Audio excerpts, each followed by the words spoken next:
Veja no ICL Notícias, segunda edição. Fez as merda que fez, pague pelas merda que fez. Prisão em banho-maria. Alexandre de Moraes nega prender Bolsonaro, mas enquadra ex-presidente. Jair chora em culto evangélico.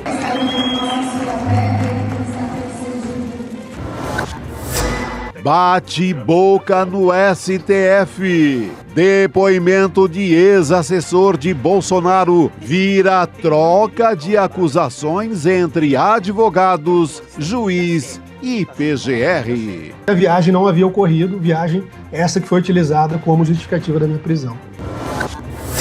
Vorazes e furiosos. Na guerra do tarifaço, americanos colocam olho grande em minerais raros do Brasil. O ICL Notícias, segunda edição, está no ar.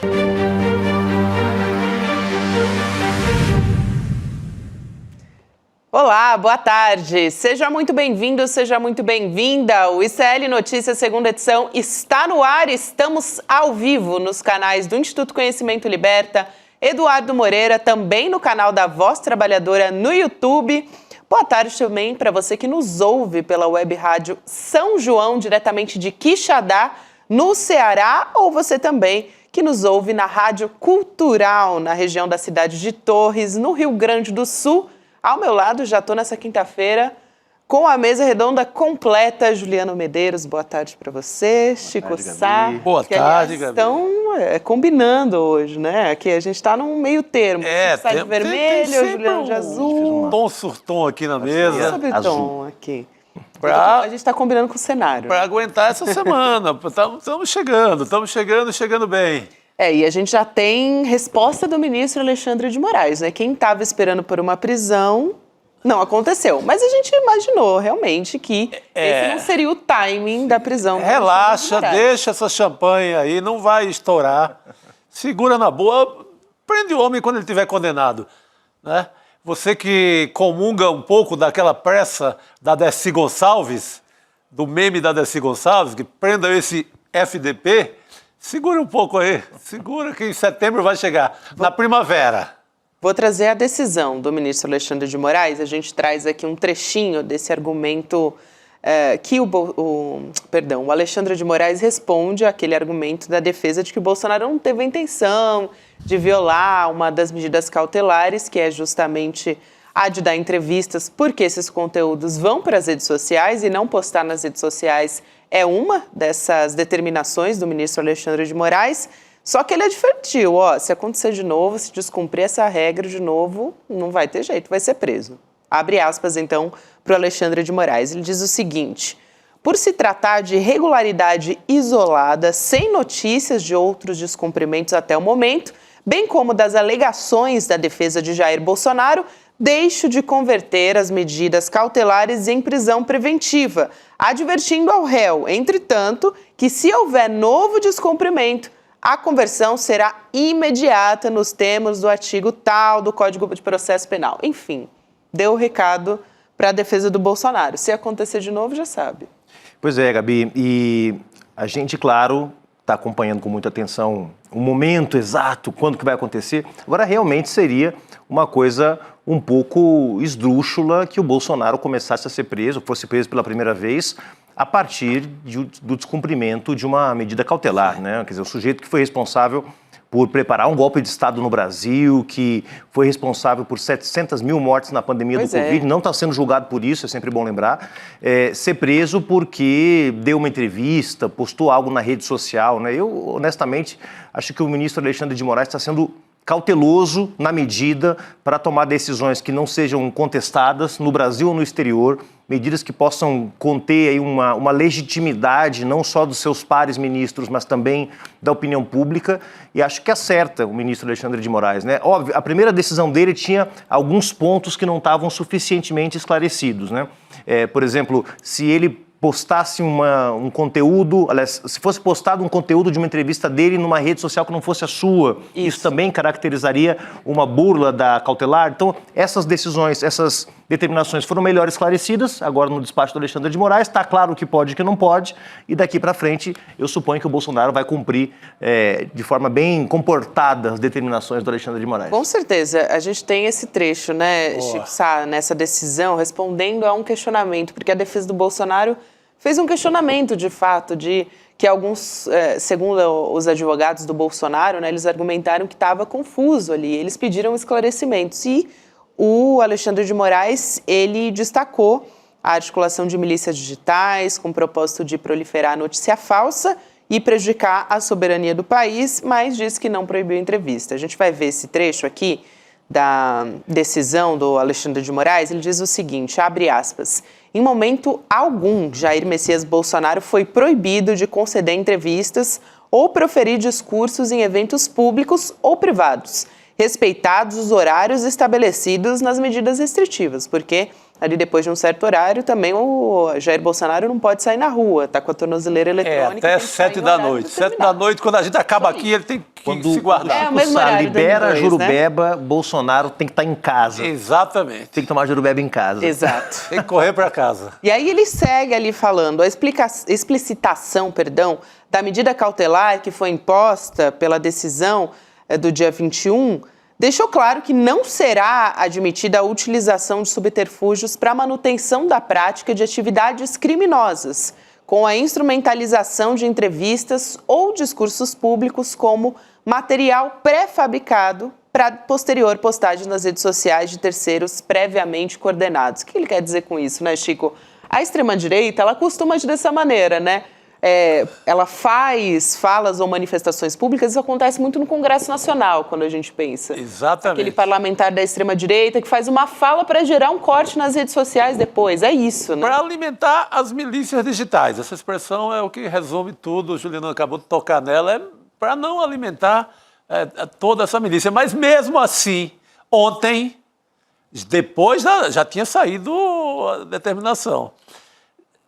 Um pouco depois já estava rolando uma isca ali para o bolsonarismo, que era um falso decreto de prisão do Bolsonaro, circulando fartamente nas redes entre o povo graúdo do bolsonarismo, que sabia mais do que tudo que não havia esse decreto.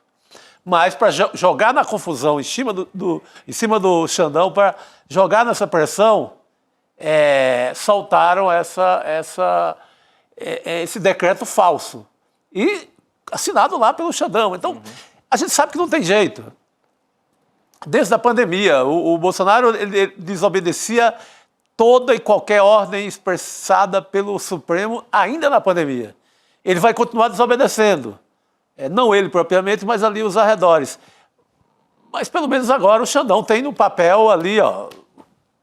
Tá aqui, você cometeu isso, isso seria motivo de prisão. Mas mesmo assim, eu acho que vai segurar, só tem chilindró com a condenação. É isso. Não, e muito importante, porque mesmo entre analistas, muita gente estava olhando aquela primeira decisão do Alexandre de Moraes com certas dúvidas. Sim, e foi questionado, né, Juliano? Se era censura prévia, enfim, tinha muito questionamento. Algumas questões. Acho que agora a coisa ficou preto no branco, né? E ele vai ter que tomar cuidado. Eu disse isso numa outra entrevista, não acho que o Bolsonaro tenha nenhuma coragem, nenhuma valentia para antecipar sua prisão em nome de uma causa.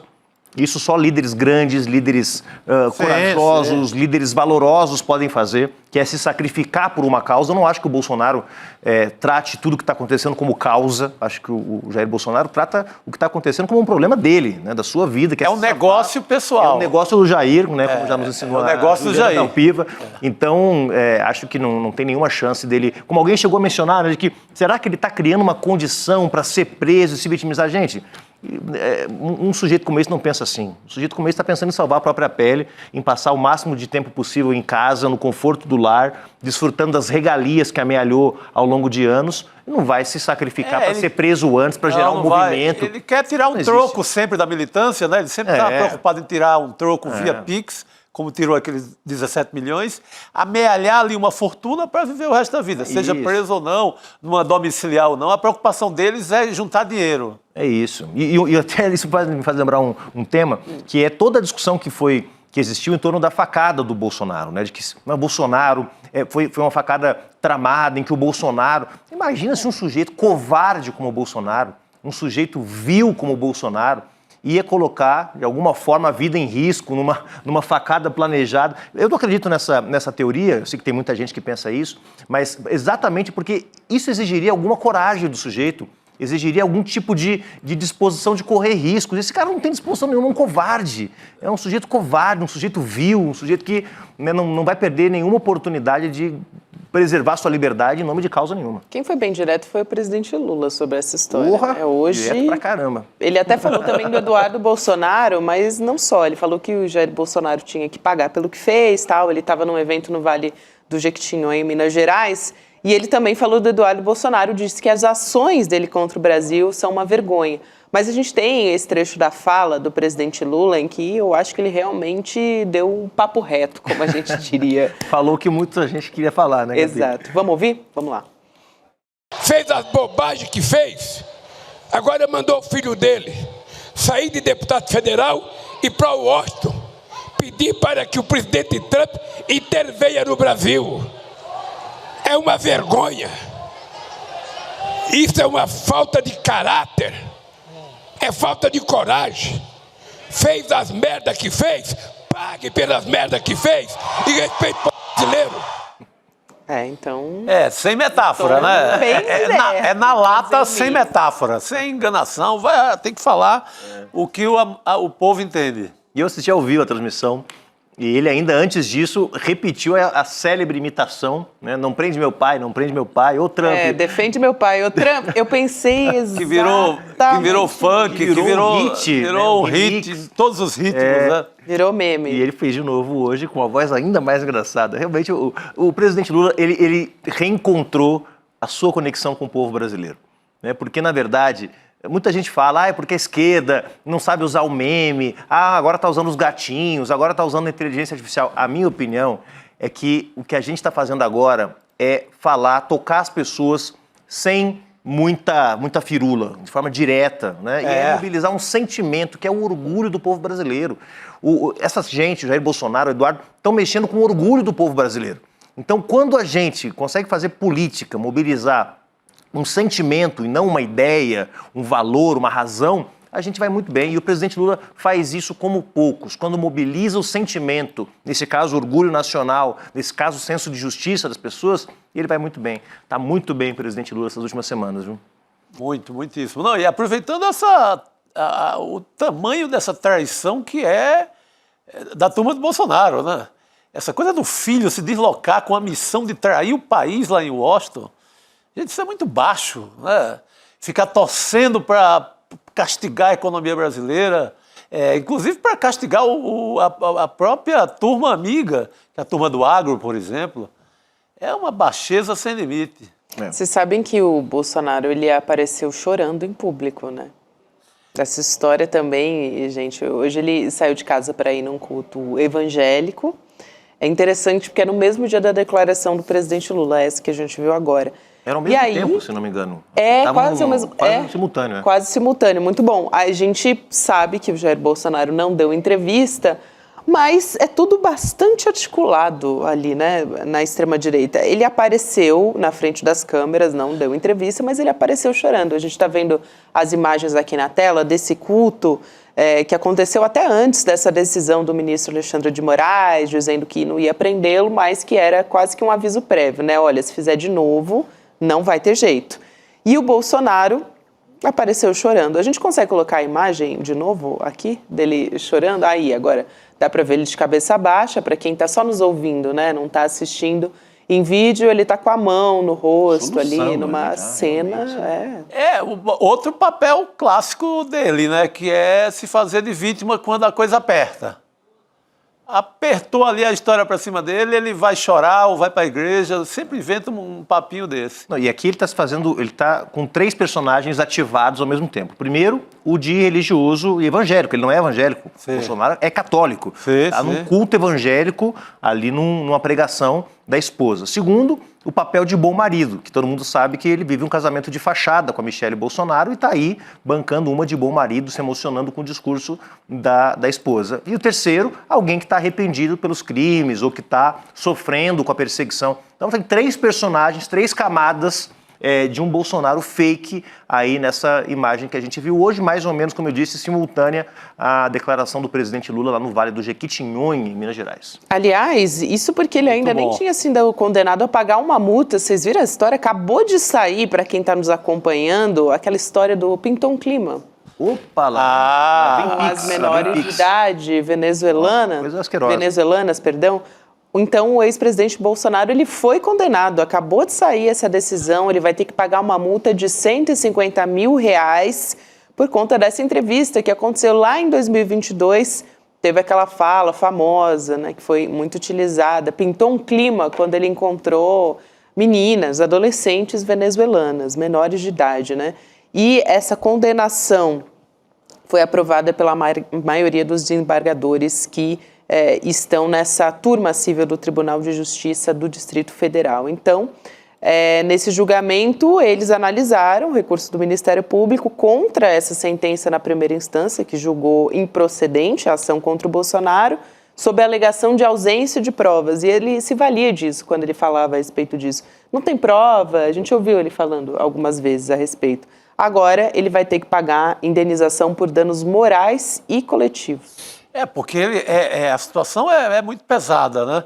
E ela vem à tona esse julgamento, no momento em que o ídolo máximo do bolsonarismo, o Trump, está sendo acusado por coisas parecidas, por pedofilia e outras, e bacanais, também com menores, no episódio do Epstein. Uhum. Então, esse episódio aqui deu muito o que falar. Eu lembro, inclusive, da Xuxa. A Xuxa ficou indignada. Foi um dos momentos mais desgastantes do Bolsonaro durante seu governo. Exatamente. Né? Ele ficou na defensiva. Eu peguei aqui, Chico, a fala. Boa, ótimo, perfeito. Disse o Bolsonaro, foi uma entrevista num podcast, né? Ele disse assim: eu estava em Brasília, na comunidade de São Sebastião, para quem não conhece, é uma das regiões mais pobres de Brasília. Se eu não me engano, em um sábado de moto, eu parei a moto em uma esquina, tirei o capacete e olhei umas menininhas, 3 ou 4, bonitas, de 15, 14 anos, arrumadinhas, num sábado, eram parecidas, pintou um clima, voltei. Posso entrar na sua casa? Entrei, tinha umas 15, 20 meninas, sábado de manhã, se arrumando, todas venezuelanas. E eu pergunto, meninas bonitinhas de 14, 15 anos, se arrumando no sábado para quê? Para ganhar a vida. Depois, muito canalha, essas né? Essas meninas foram encontradas, uma reportagem, se não me engano, do Fantástico, e não eram prostitutas, né? Obviamente. Então, veja as camadas que... a cabeça podre de um sujeito desse, as camadas todas, né? Meninas jovens, pobres e bonitinhas se arrumando, prostitutas. Eu vou lá, vou ver o que é. Veja as camadas abjetas aqui desse relato.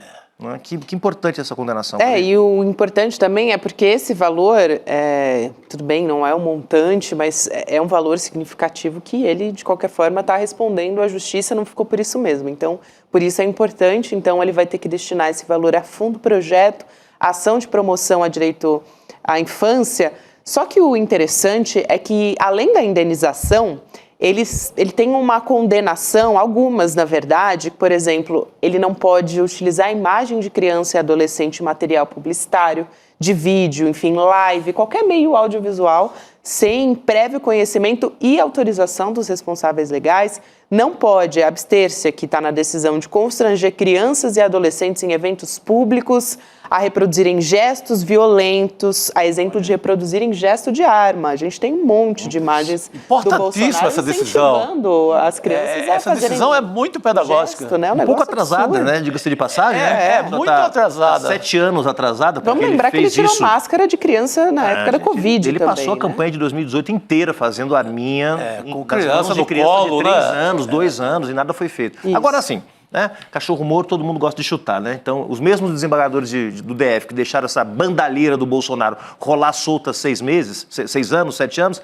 agora condenam. Melhor que condenem, mas não esqueceremos que isso está acontecendo há 7 anos nesse país, sem que nada seja feito.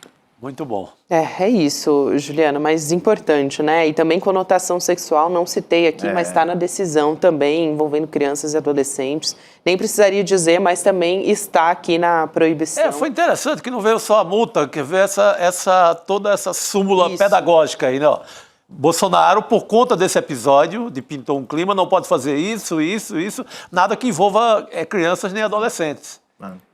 Porque o comportamento dele é de não confiança total para se relacionar com crianças e adolescentes. É isso. Isso deve ser uma espécie de transação penal, né? Não é uma condenação, né? Ele não foi condenado criminalmente, eu suponho, mas a transação penal pressupõe o pagamento de uma multa. Sim. Você não fica com a ficha suja, digamos, de crime, né? Mas paga multa, né? E tem uma série de obrigações. Bom, é importante, simbolicamente, estar reconhecido o que ele fez, mais um dos crimes que o Bolsonaro cometeu enquanto era presidente, né? Exato. Eu queria também trazer um pouco sobre essa atmosfera, né, com a possibilidade do Jair Bolsonaro ser preso. A gente tem uma reportagem da Folha no site do ICL Notícias mostrando que antes da decisão do ministro Alexandre de Moraes, os ministros ali do Supremo Tribunal Federal estavam meio cautelosos com essa possibilidade, né? É algo que a gente vem discutindo aqui também nas análises, mas diretamente os empresários e políticos também levaram para os ministros essa discussão de que uma possível prisão poderia, nesse momento, acirrar os ânimos e até prejudicar a negociação do Brasil com os Estados Unidos. Então, os ministros, eles foram ouvidos de forma reservada pela reportagem, mas eles disseram que os ataques do Trump contra o Brasil, a taxação, por exemplo, elas não vão interferir no julgamento do 8 de janeiro, no caso do Bolsonaro, no processo da trama golpista. Então, ok, existe essa preocupação, foi levada ali para os ministros do STF, mas também é interessante a gente saber, e importante, que o julgamento, dizem os ministros, vai acontecer da mesma maneira. E tem sido, né? Exato, não, importantíssimo. O que o Trump, que os bolsonaristas que foram para Washington tentaram foi envolver quase com uma moeda de troca. Não, vocês não condenam e ele libera o tarifaço do Brasil. Pô, que pátria é essa? Que país é esse que ia negociar um rito processual ali da justiça que tem sido cumprido com rigor, né, obedecendo a lei, dentro de todo o roteiro democrático? Você vai trocar isso? Não, vamos trocar isso, não condena, dá anistia, manda o cara passear por aí de moto e vocês nos dão em troca tarifa zero. Que é isso? A famosa casa House of Mother Joana. Por favor. Joana, pelo amor de Deus. Mas parece que o Supremo realmente entendeu que não dava para ficar também paralisado, ou seja, que esse ambiente estava criando insegurança, né? Pô, será que o Supremo vai... Acho que aparentemente teve uma decisão dos ministros da primeira turma de, olha, vamos tocar o barco, pessoal, porque não dá para a gente dar a impressão, dar a sensação para o povo brasileiro, para as instituições, para a opinião pública, de que a gente está intimidado de alguma forma. Então, importante a retomada dos depoimentos hoje. Eu assisti 2 deles, do Felipe Martins, que nós vamos repercutir aqui hoje, e um dos delegados da Polícia Federal também, que está no núcleo 2, se eu não me engano, também chorou. Hoje foi o dia de todo mundo chorar, né? O policial federal também se emocionou enquanto estava um delegado da Polícia Federal, que é acusado de ter participado da trama golpista, de ter ajudado no processo de bloqueio de rodovias que a gente viu no dia da eleição e os dias que se seguiram, também se emocionou no depoimento. Mas é importante que o Supremo volte a funcionar. Mesmo o voto divergente do Fux, eu vou dizer para vocês, é uma cara de pau do ministro Fux, que foi quem proibiu o presidente Lula de dar entrevistas lá atrás, mas mostra que as instituições estão funcionando. Sim, você sim. tem um ministro que votou contra, você tem um ministro que vota a favor, quer dizer, um tem o visto suspenso, o outro não, e a instituição está funcionando. Tranquilo, é um voto contra, deixa rolar. Exatamente, Sim, é que o sim. STF funcione, volte a funcionar plenamente, né? Aí um período de recesso que é natural, mas fora isso, que esteja funcionando e que o processo esteja andando para que esse julgamento possa ser concluído o mais rápido possível, né? Exato, o recado está dado, a gente entende também que o ministro Luiz Fux está divergindo da maioria, logo um pouco antes a gente teve aquela decisão também do governo dos Estados Unidos de, vamos dizer assim, proibir a entrada da maioria dos ministros da primeira turma, só se salvaram os 2 indicados pelo Bolsonaro e o próprio Luiz Fux, logo depois sai essa decisão do Luiz Fux. Mas, de qualquer forma, o importante é a maioria votou para manter as medidas cautelares. Mas o enredo é indiscutível. O enredo é o mesmo, né, Gabi? É trocar uma decisão, é trocar um comportamento de um ministro do Supremo pela liberdade a Bolsonaro. Tudo é pela pele do Bolsonaro. Gente, parar o país para isso, resolver isso?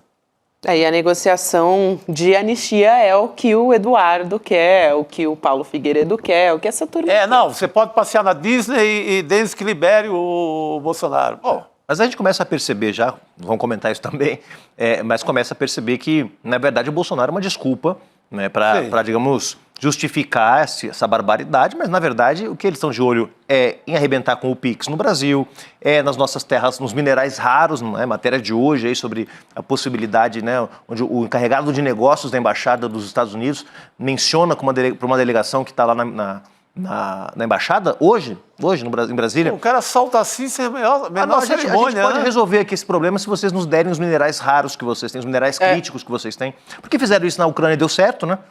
Disseram, não, a gente vai mandar armas para vocês se vocês fizerem um acordo que entrega toda a riqueza mineral de vocês para os Estados Unidos. E o Zelensky assinou, então acham que é assim. Acham que o Brasil é uma Ucrânia, que chega aqui, fala grosso, faz uma série de ameaças, ameaça o ministro do Supremo, ameaça o comércio, e isso vai impactar o funcionamento das instituições, e estão fazendo isso já à luz do dia. Começaram com a desculpa de que tinha um problema de democracia, depois mostraram que o problema era os interesses comerciais das Big Techs, depois mostraram que o problema era, na verdade, o PIX, e agora estão chegando nas riquezas minerais naturais do Brasil. Aliás, a gente vai conversar daqui a pouco com o professor de Relações Internacionais, Leonardo Trevisan, a respeito desse assunto. Então, foi importante você ter tocado nesse ponto também, Juliano. Agora, aproveitando aqui ainda a sua presença, a gente teve um resultado que foi a partir de uma reportagem feita pela Débora Maganha e pelo Kleber Lourenço no nosso site sobre uma suspeita de insider trading. Então, vamos lá. Importante. A gente tem uma resposta de parlamentares governistas que estão querendo a abertura de uma CPMI depois do recesso. Então, o que eles estão querendo é investigar, na volta eles vão coletar essas assinaturas, né, pretendem fazer isso, mas eles querem investigar essas movimentações atípicas que foram registradas na Bolsa Brasileira bem no dia do anúncio do tarifaço, algumas horas antes só.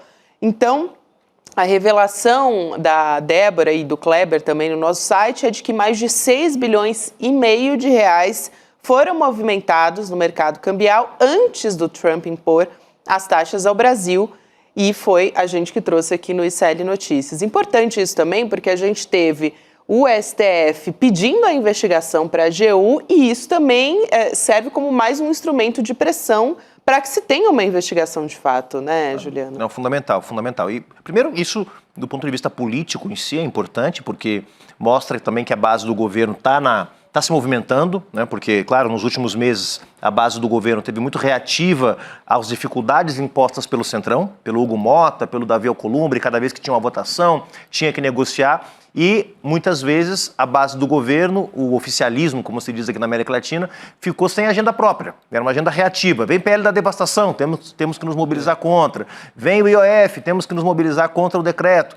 E agora a base do governo tem uma agenda também, que é uma agenda de exigir, né, não só a autonomia e a independência dos poderes para tomar suas decisões como acharem mais correto, mas também para investigar se houve operação. No caso dos Estados Unidos, claro, nós não temos como investigar o que acontece por lá, mas me parece que está fartamente comprovado que o Trump está fazendo isso de forma sistemática nos Estados Unidos para beneficiar sócios, parceiros e aliados. A questão é se isso tem tentáculos aqui no Brasil. E é possível que tenha, né, pela própria reportagem, eu vi o ICL Notícias da primeira edição hoje, a repercussão desse tema, e há sim ramificação desses agentes financeiros que ganharam esses 6 bilhões de reais na operação dos Estados Unidos, tem presença no Brasil.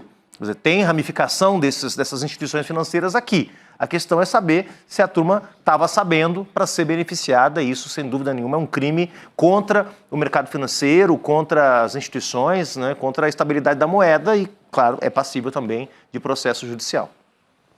Muito bem, Juliano. Parece que agora a gente vai fazer uma troca de craques aqui no nosso estúdio. Falando em craques, ontem o Santos do Neymar perdeu para o Inter do Alan Patrick.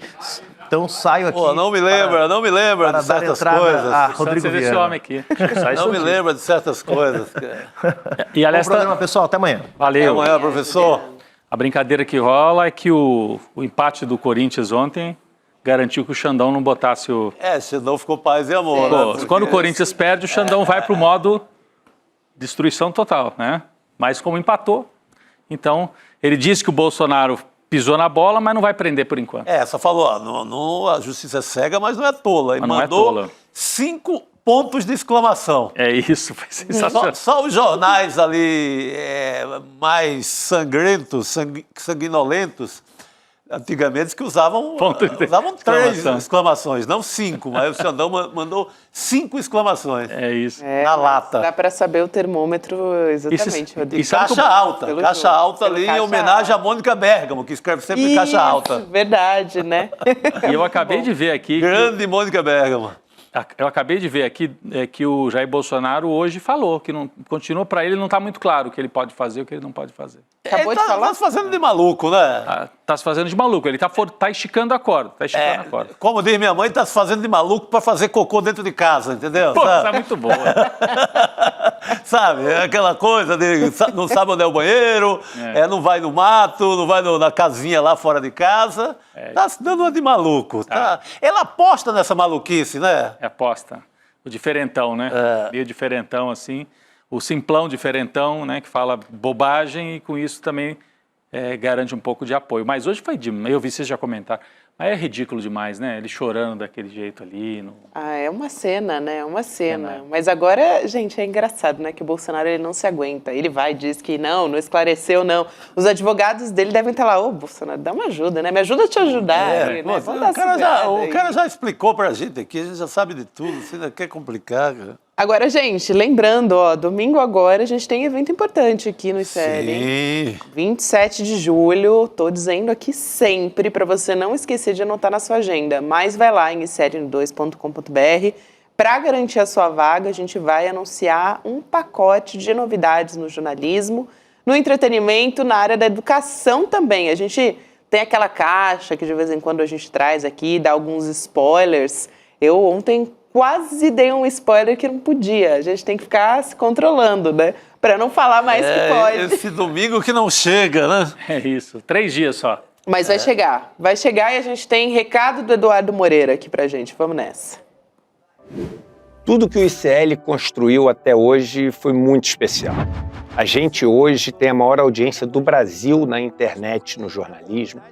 A gente foi eleito o veículo mais confiável do Brasil, o melhor veículo de jornalismo, de economia e de empreendedorismo. A gente criou cursos de educação financeira, de empreendedorismo, cursos livres, a pós-graduação com a maior turma do Brasil, mas tudo isso é pouco perto do que eu vou anunciar no dia 27 de julho. O anúncio do 27 de julho vai reescrever não só a história do ICL, mas a história da educação, do entretenimento e do jornalismo no Brasil. Aliás, não só no Brasil, porque vem aí um novo passo também para a América Latina. Você não perde por esperar o dia 27 de julho. A gente se encontra no dia 27 de julho. Tá aí, então, o recado do Edu. Não esquece que você tem que se inscrever antes, hein, gente? Então, você recebe depois o link conforme você deixar seu e-mail pra gente em icln2.com.br. Tem muita novidade, vale muito a pena acompanhar. Aliás, para manter o nosso time de jornalismo, por exemplo, Elô Vilela está chegando aqui para conversar com a gente. Ela que está lá em Brasília acompanhou mais uma vez depoimento de testemunha do julgamento do golpe no Supremo. De réu hoje, né? Hoje tem de réu. Elô, boa noite para você. Boa noite, Gabi. Boa noite, Chico, Rodrigo. Pois é, mais um dia longo e o depoimento continua. Marília Alencar ainda está depondo depois dela, sim. Aí é o general Mário Fernandes, porque é por ordem alfabética, como vocês já devem saber, né? A Marília Alencar, só para lembrar, delegada da PF e ex-diretora de inteligência do Ministério da Justiça. Na sequência vem quem, Elô? Perdi aqui. General Mário Fernandes. Mário Fernandes na sequência, então, ex-secretário executivo da Secretaria-Geral da Presidência. Respiro, o general... para dizer, era ali o número 2, né? E é o general que está preso, é um deles que está preso. Colado ali no tenente-coronel Cid. Era ali da intimidade do Bolsonaro. Daqui a pouquinho. Mas parece que o grande fato do dia foi outro, né? A Elô vai explicar aí pra gente. Foi o Felipe Martins, na verdade, né? Elô, ex-assessor da presidência durante o governo Bolsonaro, tá alegando, a gente vai trazer um trecho aqui antes da Elô comentar tudo que ela ouviu, mas ele tá alegando que a investigação da Polícia Federal errou, que ele não estava no Palácio da Alvorada para reunião golpista. Ele mostrou documentos que foram obtidos via lei de acesso à informação que mostram que não tem registro de entrada no dia que foi alegado pela Polícia Federal. Então vamos ver esse trecho, na sequência a gente volta a conversar com a Elô. Vamos lá. Veja ali, que dia 7 não existe nessa planilha. Eu pergunto ao senhor, se houvesse a data do dia, se houvesse algum ingresso no dia 7, constaria dessa planilha? Se houvesse algum cadastro no Palácio da Alvorada, constaria dessa planilha? Constaria com certeza, a não ser em uma única circunstância específica, que foi, inclusive, esclarecida durante a fase de instrução pelo colaborador Mauro Cid. O Mauro Cid disse, em resposta a uma das perguntas da nossa defesa, que, em muitas ocasiões, ele consolidava a agenda do presidente e depois submetia isso ao gabinete pessoal, submetia isso ao GSI, ao Gabinete de Segurança Institucional, de modo que ele tinha um certo controle desses dados. Então, se a gente tem aqui um dado de 12 de janeiro de 2023, que não consta as entradas do dia 7, ou não houve entradas oficiais, entradas pessoais no dia 7, que é muito pouco provável, ou então esses dados ainda estavam de posse do coronel colaborador, que poderia ali fazer as alterações e as mudanças que ele desejasse. Elô, daqui a pouco a gente vai mostrar outros comprovantes também, mas a gente já queria a sua avaliação ali como repórter, mas também analisar toda essa fala do Felipe Martins. Pois é, você vê que é tudo bastante problemático, né? Eles conseguiram esse relatório e nesse relatório, no dia 7 e no dia 19, que são os 2 dias das reuniões para tratar da minuta golpista, não tem nenhuma entrada do Felipe Martins. Porém, vocês estavam vendo aí na imagem, não tem entrada de ninguém. Então, os dados desses 2 dias, aparentemente, foram suprimidos dessa planilha. Por que foram suprimidos? Quem montou essa planilha? Segundo eles, essa planilha foi conseguida por lei de acesso à informação, pedido junto ao GSI já do novo governo, do governo Lula. Então fica assim bastante estranho. Ele apresentou isso como prova de que ele não esteve lá, o que por si só não prova, porque não prova quem teve. Então como ele não esteve, né? Então agora, assim, olhando com muita calma para esse vídeo, a gente tem que se perguntar por que esses 2 dias não aparecem nessa planilha. Agora, ele também apresentou dados de movimentação do telefone celular dele e da conta de Uber, para mostrar como que ele se movimentou. E a Polícia Federal, quando depois aqui o delegado Shore alegou que o telefone dele não tem movimentação alguma nos últimos 2 meses do ano. Aparentemente, ele deixava o telefone em casa. Diz ele que era muito caseiro, que ele não saía de casa mesmo. Agora, no dia do depoimento do delegado Shore, surgiu mais uma questão. a defesa do Mário, Felipe Martins. Eu estou já pensando no general Mário Fernandes. Eu já estou pensando no general que já vai começar depois daqui a pouco. Mas a defesa do Felipe Martins colocou lá nos autos uma lista das movimentações de Uber dos 2 últimos meses do ano que a Polícia Federal não tinha. Então, o delegado Chora agradeceu ao Felipe Martins e à defesa dele, dizendo que finalmente eles corroboraram tudo o que eles vinham dizendo, porque aparentemente nessa lista de Uber que eles conseguiram, aparece uma movimentação até o Palácio da Alvorada. Então, assim, são muitos pontos controversos, né? Provas daqui, provas dali, mas o advogado do Felipe Martins saiu declarando vitória, dizendo que conseguiu desmontar toda a acusação contra o cliente dele. Acho que não é tanto assim, mas acho que conseguiu levantar muitos furos, muitas coisas que precisam ser esclarecidas e que agora, aparentemente, só poderão ser esclarecidas na hora que tanto a defesa como a Procuradoria-Geral apresentarem suas considerações finais, levando em conta todos esses documentos que surgiram nos últimos dias. Acho que a defesa do Felipe Martins estava ali guardando tudo debaixo de 7 chaves e colocou no final. Essa lista que vocês viram aí no vídeo apareceu ontem nos autos. É claro que eles já tinham isso há muito tempo. Então, justamente para criar confusão. Então, na hora das considerações finais, é que a gente vai ter uma ideia mais clara de como fica a argumentação da defesa e como fica a argumentação da Procuradoria-Geral da República. Mas o juiz hoje deu ao Felipe Martins amplo espaço para falar. Ele fez um discurso de mais de meia hora sem parar, até um ponto que o juiz falou, tá bom, já te dei amplo direito de defesa, já te dei direito de falar à vontade. Ele ainda reagiu, ainda reclamou. Então, foi um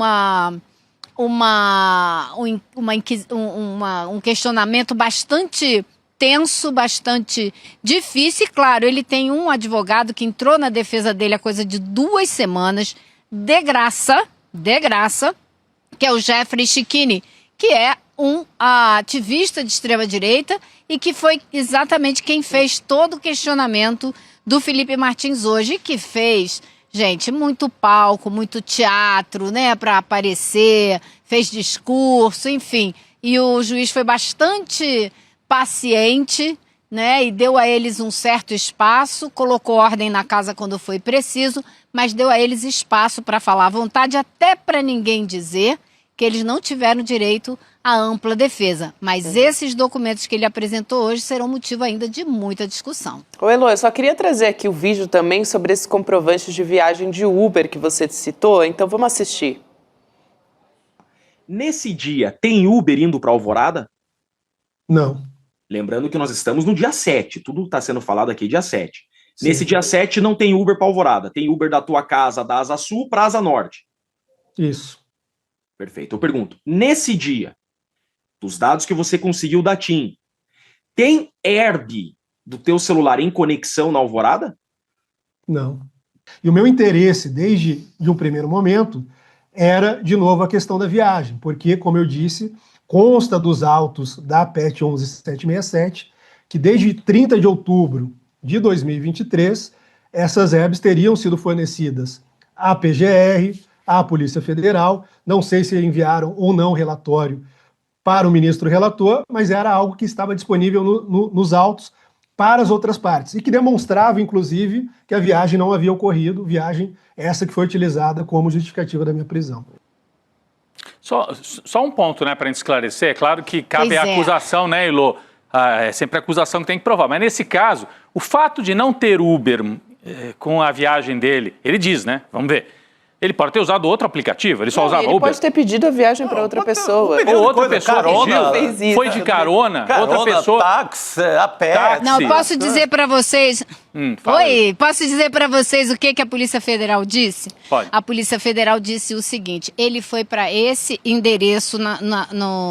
na Asa Norte, onde ele teria se encontrado com aquele padre, lembra do padre? Sim. Que foi o padre que foi lá benzer o Bolsonaro. Sim. Então, ele teria ido com o padre para o Alvorada, porque, como eu disse agora há pouco, ele deixava o telefone dele em casa, não saía com o celular dele por algum motivo, a não ser que ele tenha um outro celular e que ninguém sabe, mas esse ficava parado dentro de casa e ficou parado, segundo a Polícia Federal, por 2 meses, sem se movimentar. Então ele pegou esse Uber aí, foi para a quadra na Asa Norte, no começo da Asa Norte, e de lá, diz a Polícia Federal, teria seguido para o Palácio da Alvorada junto com o padre.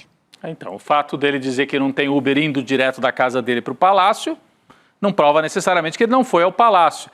E sobre as entradas, né, Elô, aquela lista ali que foi mostrada, de fato, se tivesse ali na lista do dia 7, 50 pessoas entrando no Palácio e ele não está na lista, aí você pode até achar, bom, então houve um erro ali, ele não entrou. Mas ninguém entrou no Palácio da Alvorada no dia 7? Ou... Tudo bem que era um fim de feira miserável, né? Já tinham perdido a eleição. Claro que entrou. Estava naquele fim de feira.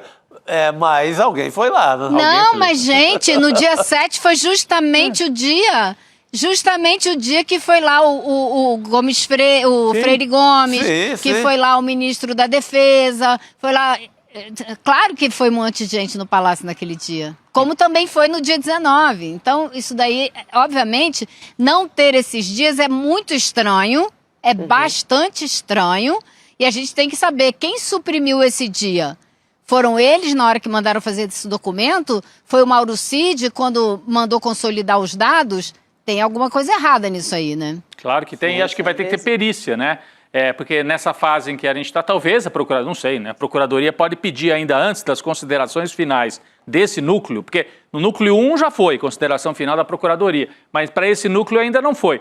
Pode ser que tenha que pedir perícia, né? Com algo que foi acrescentado na reta final aí. Para saber quem suprimiu os dados. Quem suprimiu os dados, que lista é essa, se tem alguma outra lista, essa história do Uber também, enfim, tem vários pontos porque aí. É o momento que é mais rica a delação do Mauro Cid, é quando ele fala da presença de toda a cena com o Felipe Martins lá, ele fala que foi no telão, ele fala que viu a minuta, fala de toda a interação com o Bolsonaro, então é muito rico de detalhes. Será que foi um fantasma? Não tinha ninguém lá? Pois Ele fala que viu Felipe Martins sair da reunião com a minuta toda rasurada para depois reescrevê-la e fazer a nova versão. Agora, o Felipe Martins hoje falou uma coisa também curiosa, né? Ele disse que a minuta golpista que foi encontrada no telefone do Mauro Cid, jamais, e o Mauro Cid disse que foi o Felipe Martins que escreveu, ele diz que jamais poderia ser ele, que imagine que o texto fala que São Tomás de Aquino é um iluminista, fazia parte do iluminismo, que ele jamais escreveria um absurdo desse, porque ele tem estudo, ele tem formação, então não sei, né, e foi uma coisa assim que foi curiosa, né, dele não foi uma obra de uma pessoa só. É obra coletiva. É obra coletiva, o próprio Bolsonaro mete a caneta e tenta... ajeitar lá, todo mundo, alguém enfiou esse Santo Agostinho aí, não fui eu. São Tomás de Aquino. São Tomás de Aquino. É que eu gosto mais de Santo Agostinho. Obra coletiva. Aliás, gente ignorante no bolsonarismo não falta, então pode não ter sido uma falta. Vai sobrar pro chat GPT daqui a pouco. Alguém fez essa besteira aí. Duvido que eles tenham usado para editar. Agora, Elô, eu não sei se você tem algo mais a acrescentar do Felipe Martins, mas tem um outro personagem aí que foi ouvido, que é integrante do núcleo 2 da trama golpista, que é o delegado Fernando de Souza Oliveira, delegado da Polícia Federal, que foi questionado pelas operações da Polícia Rodoviária Federal para impedir a chegada dos eleitores numa região onde o presidente Lula tem mais eleitores, que é no Nordeste principalmente, né? Então, para entender como é que foi ali nesses locais de votação. E ele apresentou documentos também para indicar que se manifestou contrário a essas ações. Então a gente tem esse trecho também, na sequência a Elô explica para a gente. Vamos assistir. Logo no começo, o doutor Anderson me pediu a viabilidade de uma operação integrada entre a Polícia Federal e a Polícia Rodoviária Federal. Essa operação veio até com um nome próprio, chamado Crime Eleitoral Zero. Foi logo após o segundo turno. Então, assim, foi a primeira posicionamento contrário a esse pedido do ministro meu. Eu me posicionei contrário ao pedido do ministro, ele queria que ele estava insatisfeito, enfim, com a atuação da Polícia Federal e da Polícia, principalmente da Polícia Federal, e me pediu essa operação o secretário. E eu justifiquei que não haveria nenhuma viabilidade técnica para a implementação dessa operação, e depois o secretário pediu que eu, em uma reunião com o ministro, que eu externasse essa minha sugestão de indeferimento. Fiz essa explanação com o ministro, dizendo que não havia nenhuma viabilidade técnica para uma operação conjunta para o segundo turno, uma vez que já existia a Operação Eleições 2022 com a mesma pauta, com o mesmo tema, com as mesmas forças policiais, então não haveria nenhuma viabilidade técnica de se criar uma operação. Esse foi o primeiro desalinhamento meu com o ministro Anderson Torres. Aí, Elô. Pois é, ele falou em 6 pedidos que ele teria recomendado que não fossem levados a cabo. São pedidos de operações conjuntas da Polícia Federal, da Polícia Rodoviária Federal, durante o segundo turno das eleições. Uma coisa que me chamou muita atenção também foi que ele disse o seguinte: durante o primeiro turno das eleições não houve muita solicitação, mas que antes do segundo turno foi uma solicitação assim intensa, e ele teve 6 reuniões a respeito desse assunto, 3 delas com o ministro Anderson Torres, e ele então teria negado os pedidos, negado que ele não podia dizer não, ele dava recomendações, né? Então ele citou os números das recomendações que ele deu em contrário a essas operações e falando sempre que se desentendeu, né? Se desalinhou com Anderson Torres. O que é bastante interessante, porque no fim do mandato do Anderson Torres como ministro da Justiça, quando acabou o governo Bolsonaro, Anderson Torres foi para a Secretaria de Segurança Pública e quem ele convidou para ser o número 2 dele? Justamente esse delegado com quem ele se desalinhou tantas vezes. Então, fica um pouco difícil de defender. Agora, durante o depoimento dele, ficou muito claro que ele jogou toda a culpa que ele pôde para o Anderson Torres e para a Polícia Militar. Ele disse que foi surpreendido com as férias do Anderson Torres, que ninguém na secretaria sabia, nem o Ibanez sabia, não teve comunicado oficial, nem publicação no Diário Oficial, que o Ibanez descobriu que o Anderson Torres estava nos Estados Unidos no sábado, que ele nem sabia. Então, assim, ele culpou bastante o Anderson Torres, que não apresentou ele a ninguém. Ele substituiu o Anderson Torres de um dia para o outro, sem conhecer nada direito da secretaria. E assim ele foi dizendo que a culpa era do Anderson Torres e que a Polícia Militar é que não cumpriu o plano que existia para enfrentar possíveis problemas no dia 8 de janeiro. Ele também se diz meio que enganado, porque ele ligava para os comandantes da Polícia Militar e eles diziam que eles tinham um efetivo, tinham 600 homens, que estava tudo tranquilo. Isso é verdade, isso está nos autos e são as trocas de mensagem que a Polícia Federal conseguiu pegar. Mas, e que na verdade a PM tinha ali talvez 200 homens. Então, ele jogou toda a culpa para a PM e para o Anderson Torres. É isso. Agora a grande expectativa, então, é pelo depoimento do general Mário Fernandes. Acho que a Elô, espero que tenha tempo ainda de correr lá para acompanhar, né, Elô? Porque é um depoimento fundamental no dia de hoje. Esse do Felipe Martins foi importante pelas manobras, pelas tentativas até de tumultuar a sessão, como você explicou aí para a gente em alguns momentos. Mas o Mário Fernandes era o chefe dos Kids Pretos, gente. Sim. Era tido como o mais radical de todos os militares, não é à toa, repito. Tem 2 generais no Brasil hoje presos aguardando o julgamento. Braga Neto, que aliás hoje pediu para ser liberado, para ir para casa com tornozeleira. Ele falou, se o meu chefe, o Jair, pode, eu também quero, tornozeleira. E o outro que está preso é o general Mário Fernandes, que pela primeira vez vai ficar frente a frente com o STF para tentar se defender e para explicar aí a atuação dele nessa articulação golpista, né, Chico e Gabi? Eu acho que vai sobrar uma tornozeleira também pro general Braga Neto. É o autor do punhal verde e amarelo, né? Porque esse pedido, de alguma forma, faz sentido, né? Sei não, hein? Se o chefe maior do golpe está de tornozeleira, por que eu não posso ter o mesmo direito? A isonomia dos castigos. Ele nunca foi... Eu não sei, o Braga Neto... O Bolsonaro nunca foi preso por nada disso, né? O Braga Neto, a Polícia Federal apresentou indícios que tornavam necessária a prisão dele. Ele está preso já tem tempo. Não vejo muito sentido soltar ele agora na reta final do julgamento. Acho que não faz muito sentido, mas... Mas ele está aplicando certo, né? Ele está aplicando, se meu chefe está, ele fez pior, ele era o grande comandante do golpe.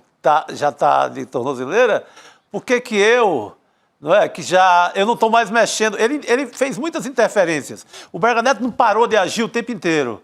Mas agora ele parou, porque ele está em cana. Então, acho que dá para cavar uma tornozeleira aí. Cavar uma tornozeleira? Que fim de feira para o general Braga Neto, que pretendia ser vice-presidente. Olha, se eles tivessem ganho a eleição ou ganho no golpe, como eles queriam, o projeto era na próxima, era o Braga Neto presidente da República. Sim. Olha, do que nós escapamos, Gabi? Por pouco, viu? Realmente, mas agora eu também concordo com a Elô. Acho que a essa altura não dá para conseguir, não. Agora, ainda não, a gente não falou com a Elô sobre a decisão do Alexandre de Moraes de não aplicar a prisão e manteve a cautelar ali, só que dando meio que um ultimato, né, Elô? Falando assim, dessa vez tudo bem, mas na próxima não vai ter próxima vez, entendeu? A gente queria também ouvir sua análise nesse sentido, assim. Você já tinha falado, né, que achava que realmente não ia ser preso a essa altura do campeonato, né?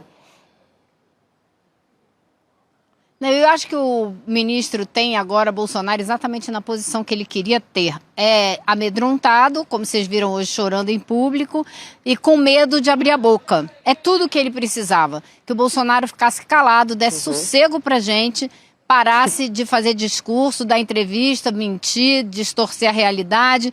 Então agora ele está com medo de falar, ele continua dizendo que não sabe muito bem qual é a decisão. Então, na dúvida, para quem não sabe, é melhor ficar calado, né? E é exatamente isso, me parece, que o ministro quer, que ele fique calado. Agora, eu vi vocês falando hoje da declaração dele no meio da decisão, em caixa alta, né? E muitas exclamações.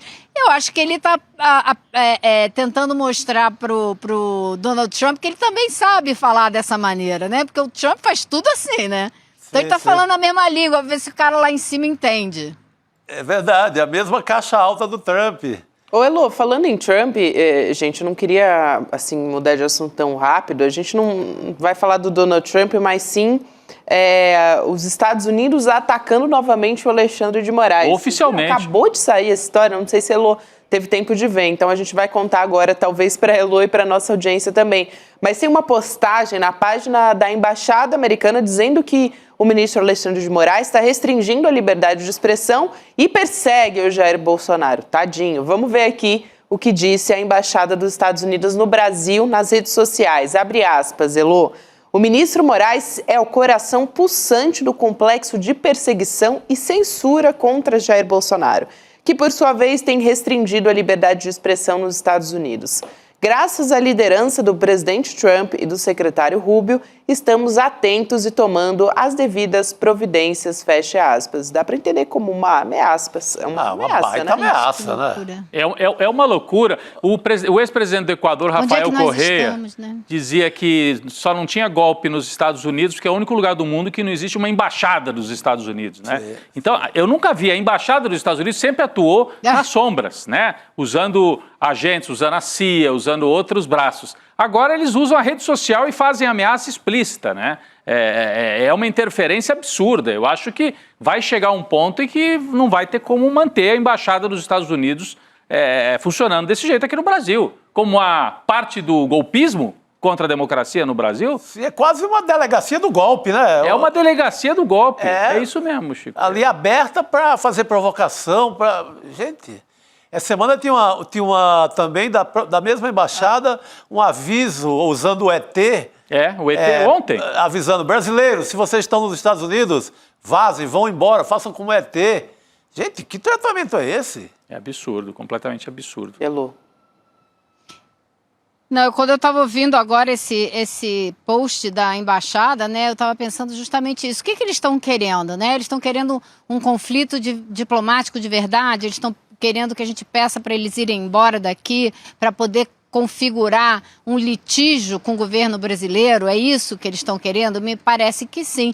E, Rodrigo, você estava falando que a Embaixada Americana é a delegacia do golpe em qualquer país, né? Eu estava me lembrando do que aconteceu, aquele golpe... 2002, eu acho que foi na Venezuela, que não durou nem 48 horas.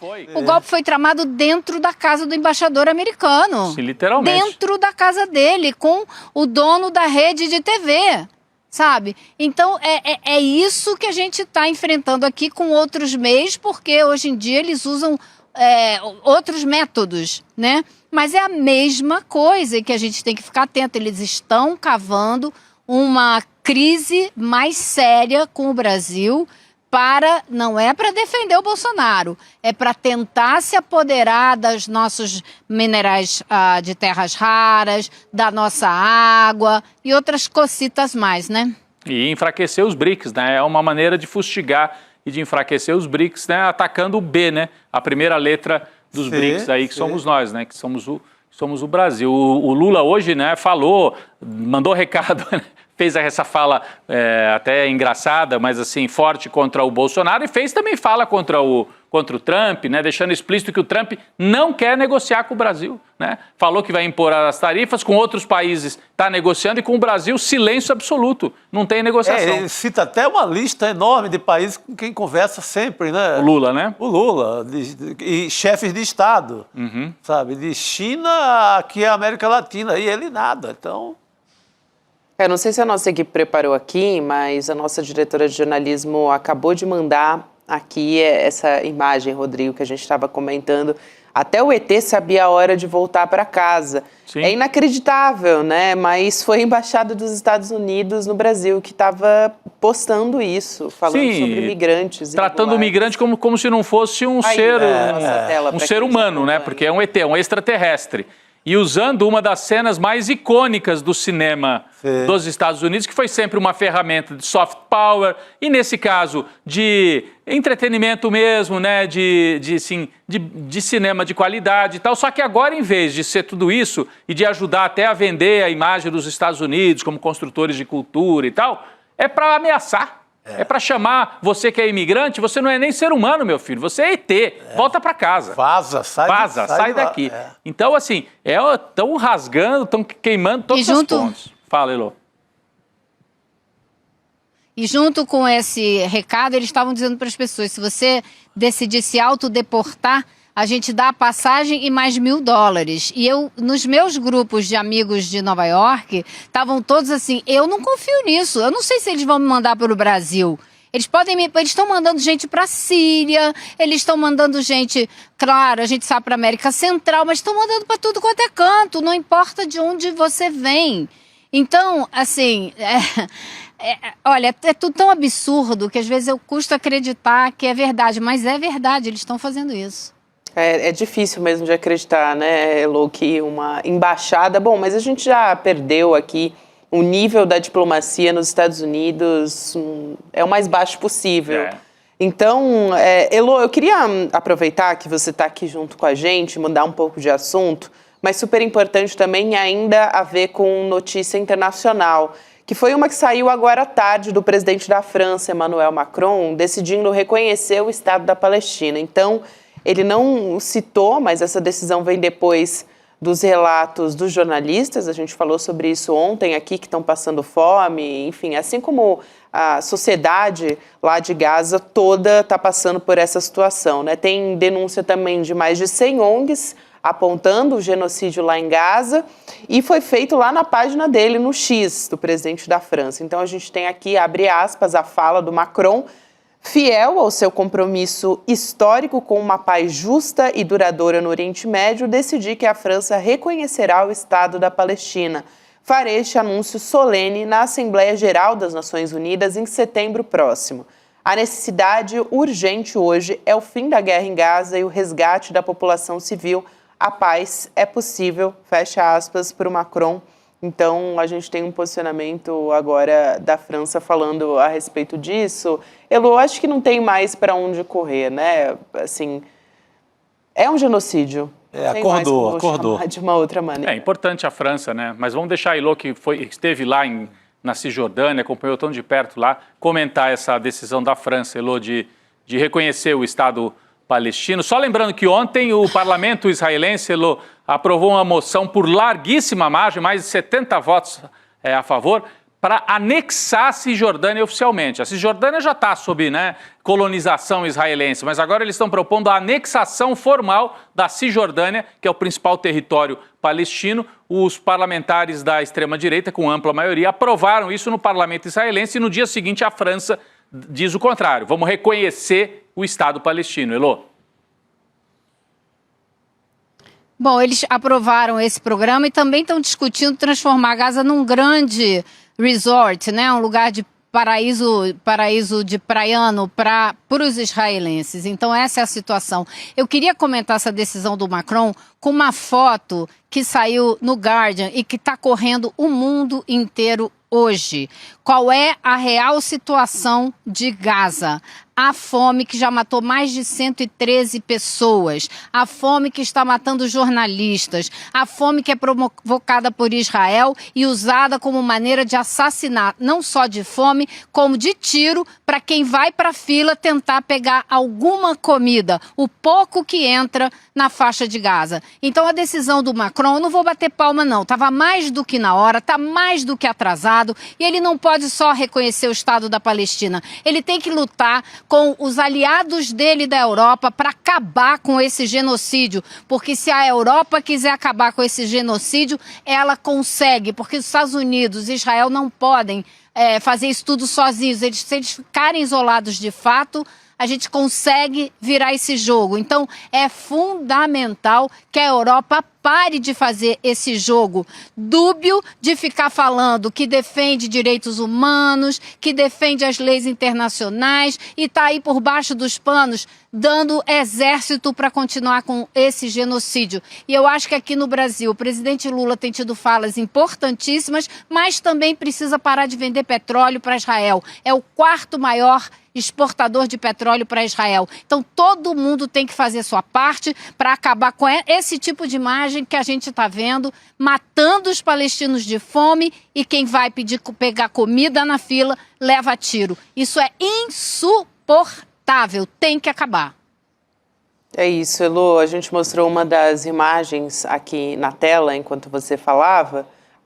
Tem uma outra também, enfim, que basta você ser um ser humano para se sensibilizar. Essa que está na tela agora, que são crianças chorando de fome, né? Tem uma panela na frente das crianças, para quem está só nos ouvindo, mas é uma das tantas imagens que são chocantes, né? Quantas a gente já teve que ver e continua vendo e a situação continua. Então, obrigada, Elo, é importante ter você aqui com a gente sempre. Até a próxima. Obrigado, Elo. Tchau, pessoal. Boa noite, querida. Bom, a gente segue aqui falando de assuntos internacionais. Agora há pouco a gente falava sobre o interesse dos Estados Unidos em terras raras, né, nos nossos minerais. O encarregado de negócio da Embaixada dos Estados Unidos no Brasil, que é o Gabriel Escobar, disse que o governo dos Estados Unidos está interessado em fazer acordo para aquisição, para conseguir os nossos minerais críticos e estratégicos, lítio, nióbio e terras raras. A gente tem uma reportagem do jornal Globo, que está estampada aqui a manchete na nossa tela, para você que nos assiste, mas quem nos ouve também, a gente explica aqui que nessa reportagem o presidente do Instituto Brasileiro de Mineração, Raul Jungmann, teria dito que qualquer negociação nesse sentido deve passar pelo governo brasileiro, já que esses minerais são da União e que não é a primeira vez que ele dá essa mesma resposta para o funcionário da Embaixada. O professor Leonardo Trevisan, de Relações Internacionais, prometia, ele está chegando aqui para conversar com a gente. Professor, boa noite. E eu já pergunto se esses minerais, que são interesses de Big Techs, tem alguma chance de o Brasil, de fato, negociar em troca, talvez, de uma redução no tarifaço. Pode ser. Vamos pensar um pouco sobre isso, né? Bom, boa noite, Gabriel, boa noite, Rodrigo, boa noite, Chico, né? Primeiro de tudo, quando se fala em minerais raros, né, a gente tem que lembrar que minerais raros têm, além de todos os seus poderes de imantação, né, para fazer um celular funcionar e um radar funcionar e um drone funcionar, além de todos esses poderes, os minerais raros têm o poder de dissolver, né, expectativas enlouquecidas. Se nós olharmos direitinho o que aconteceu, foi isso que aconteceu, né?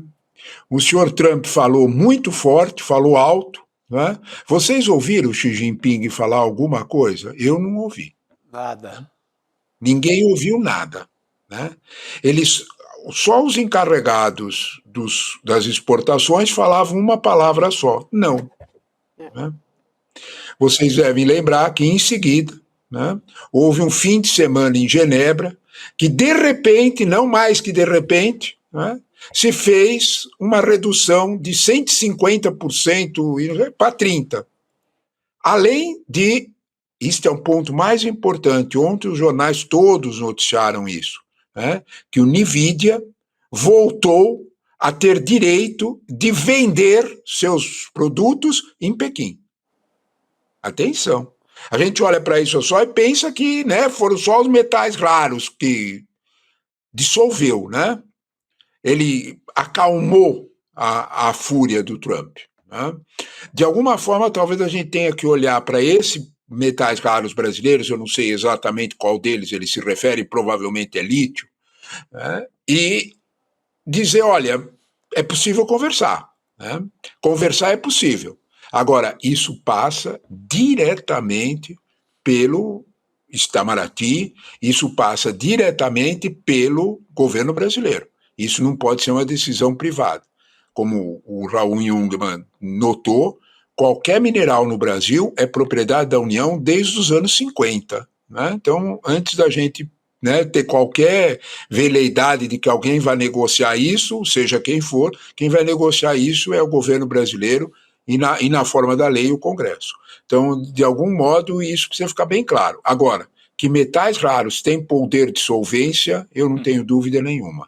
É bom a gente nunca esquecer, né, que a China é dona direta de produção de 65% desses metais e de forma indireta de mais de 90% desses metais. Eu vou dar um exemplo concreto. O Afeganistão tem terras raras. Quem quiser comprar metais e terras raras do Afeganistão, ele tem que negociar com Karachi, ele tem que negociar com o Paquistão, que, é claro, é um fiel amigo de Pequim. Ele vai vender para quem Pequim achar que deve ser vendido. Então, vamos devagar, é desse jeito que funciona, né? Metais e terras raras do Azerbaijão é assim também, e por diante. A China que explora.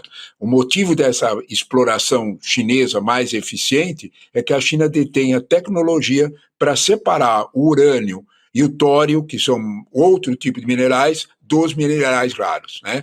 É uma física complicada, é um processo de análise de ciência física complicada, que é difícil a gente entender por que precisa tanto dessa tecnologia. Sem isso não tem celular. Então, de alguma forma, esse ponto todo mundo entende. Então, de alguma forma, o poder chinês vai por essa linha. Eu achei curioso isso entrar assim, de repente colocar na mesa, direto, né? Diretamente, parece um recado na forma de uma matéria, enfim, pode ter sido também a habilidade do jornalista que conseguiu obter essa informação, mas é recado direto do representante da embaixada, dizendo, se quiserem, a gente conversa sobre de negócio. Esse tal de Escobar, né?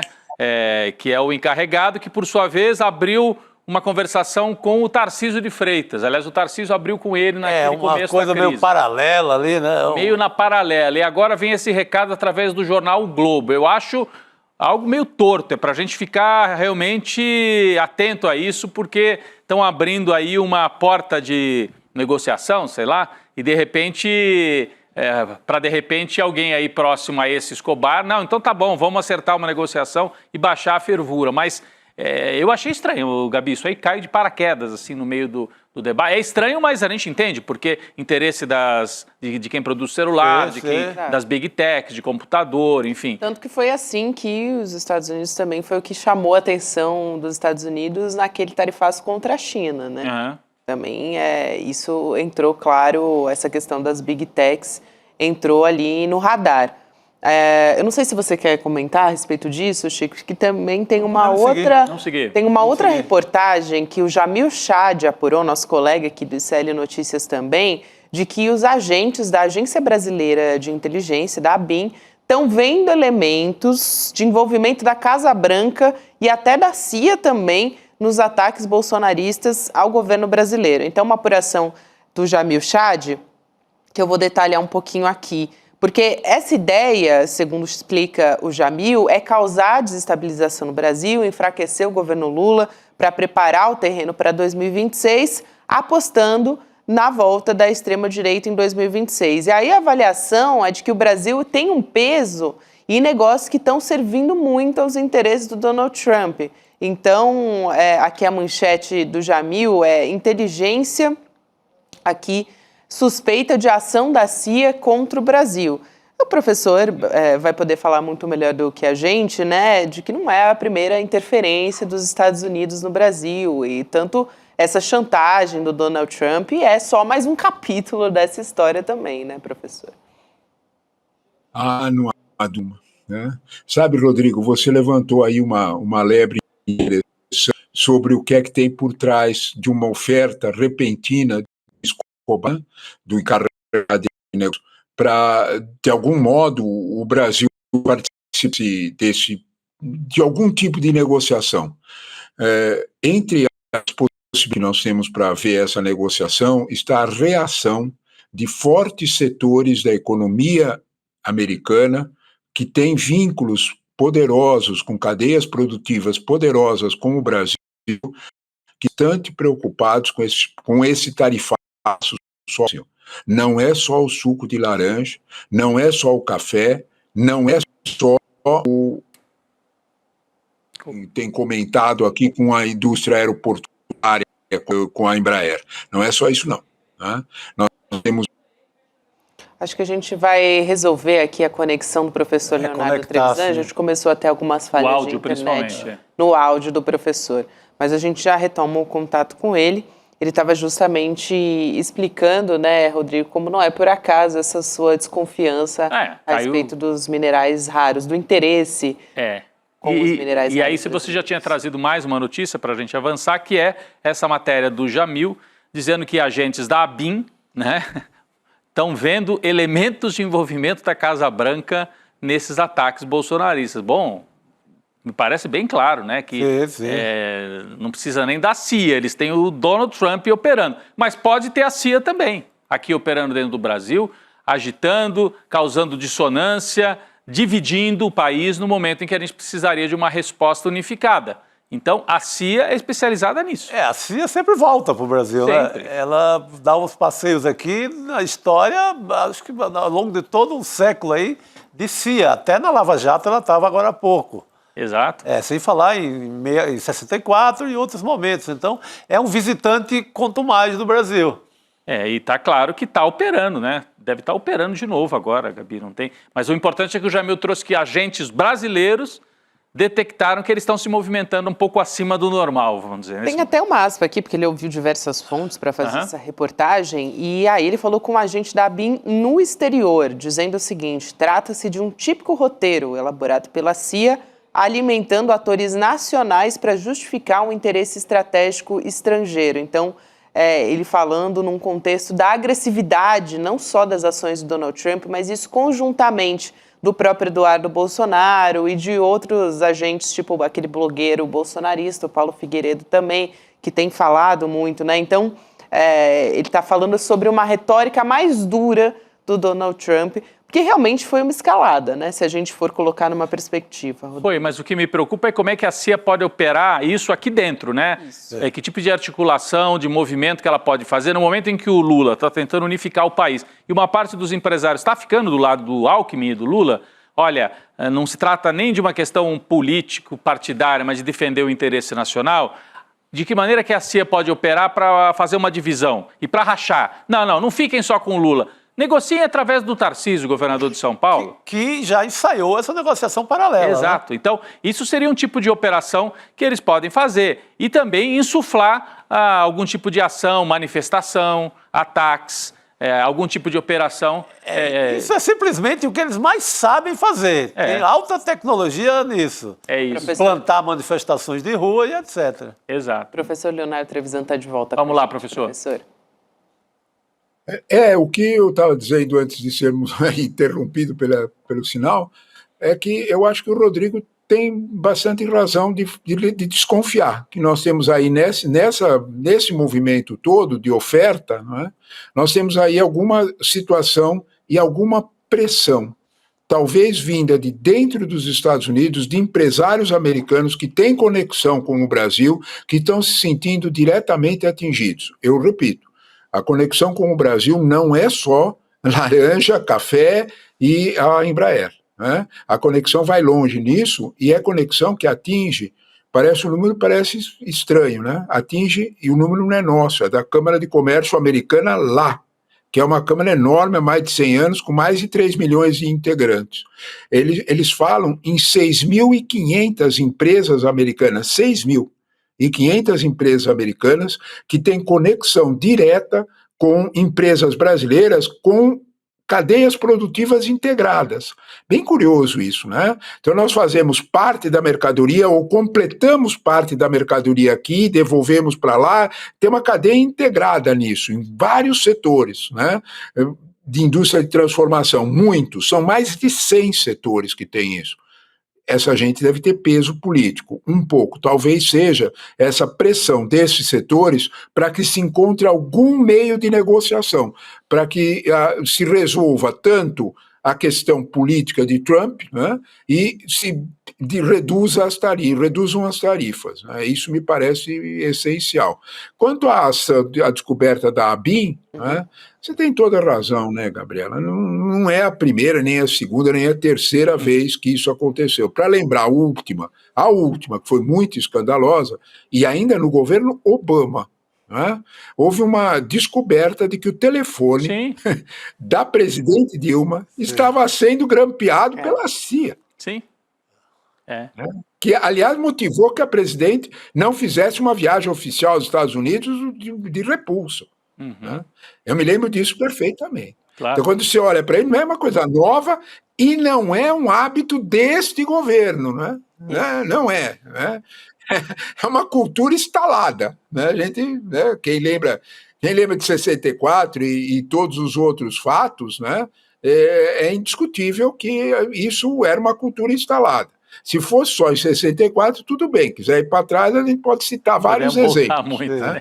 Então, porque tem exemplos bastante fortes quando a gente nem imaginava. Né? Então, são quadros impressionantes dessa intervenção que atinge até presidências que são tidas e havidas como mais, né, progressistas ou mais liberais na expressão americana. Não é bem assim, e o caso do Obama é um caso bem presente. Né? Simbólico.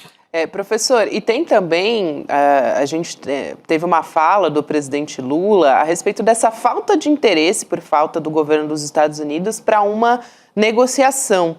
Então, a gente vai colocar aqui um trechinho dessa fala do presidente Lula. Na sequência, a gente volta a conversar. Vamos lá. Ele não quer conversar. Se ele quisesse conversar, ele pegava o telefone e me ligava.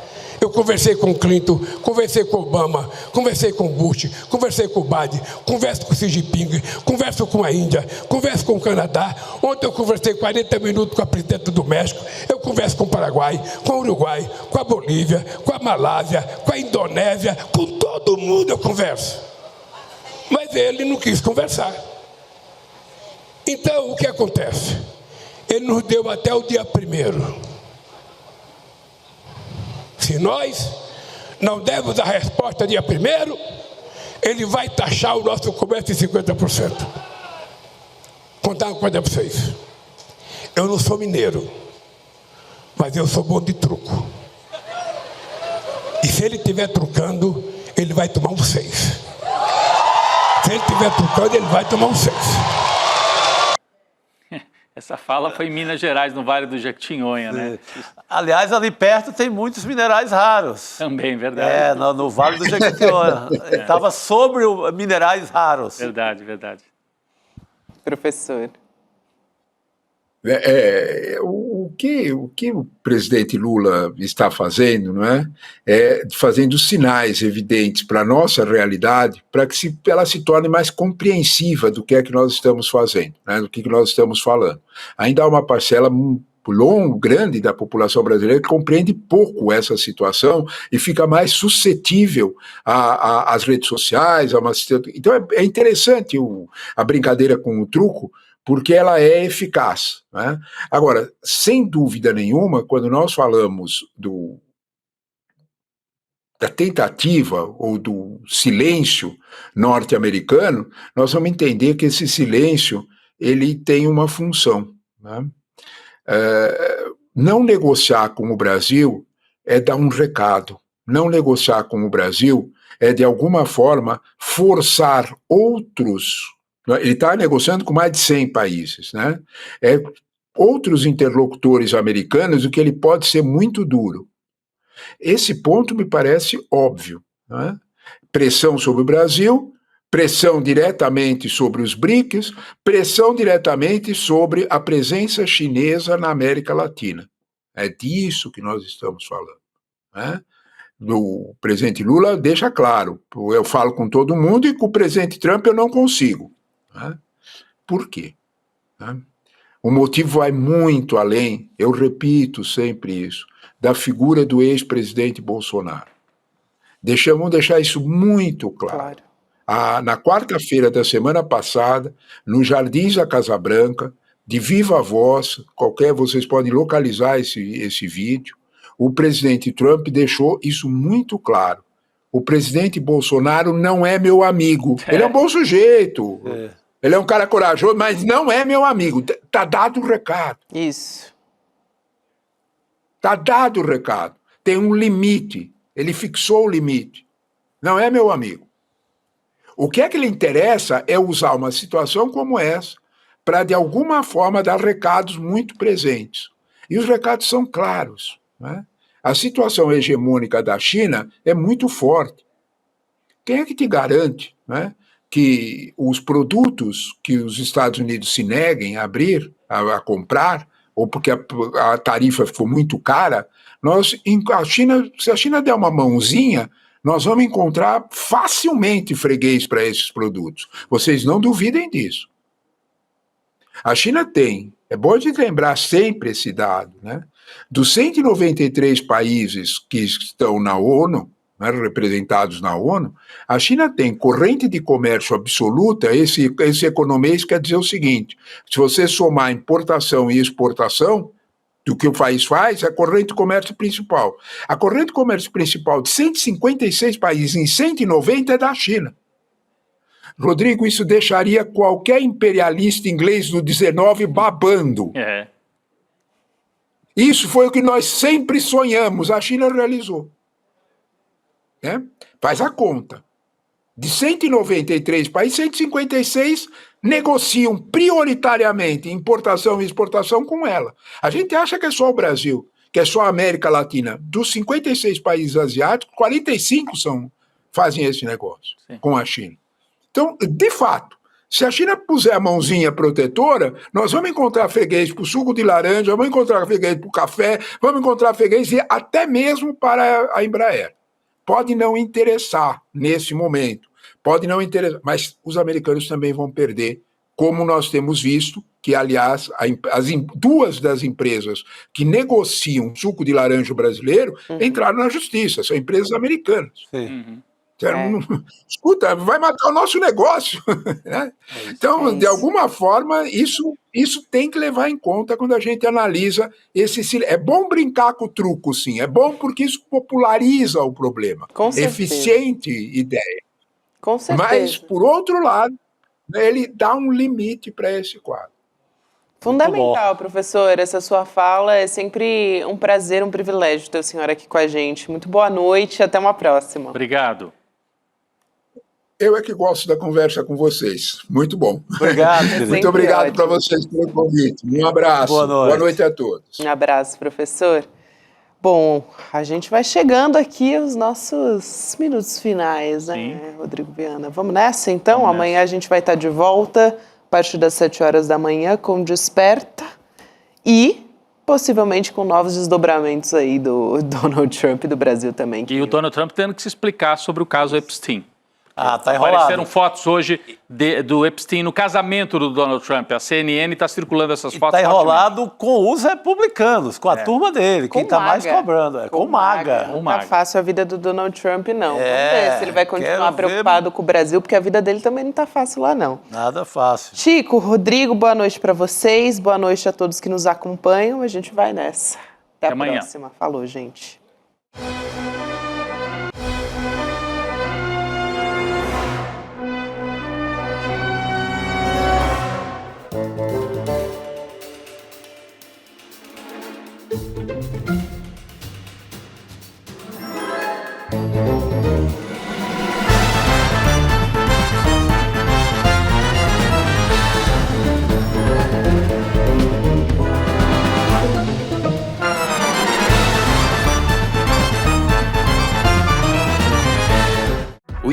está em todo lugar, na palma da sua mão, na TV da sua casa e até nos seus ouvidos. Para ir além da manchete e mergulhar com apuração e contexto de verdade, acesse iclnoticias.com.br. Siga o ICL, compartilha e vem com a gente. Informação para quem pensa.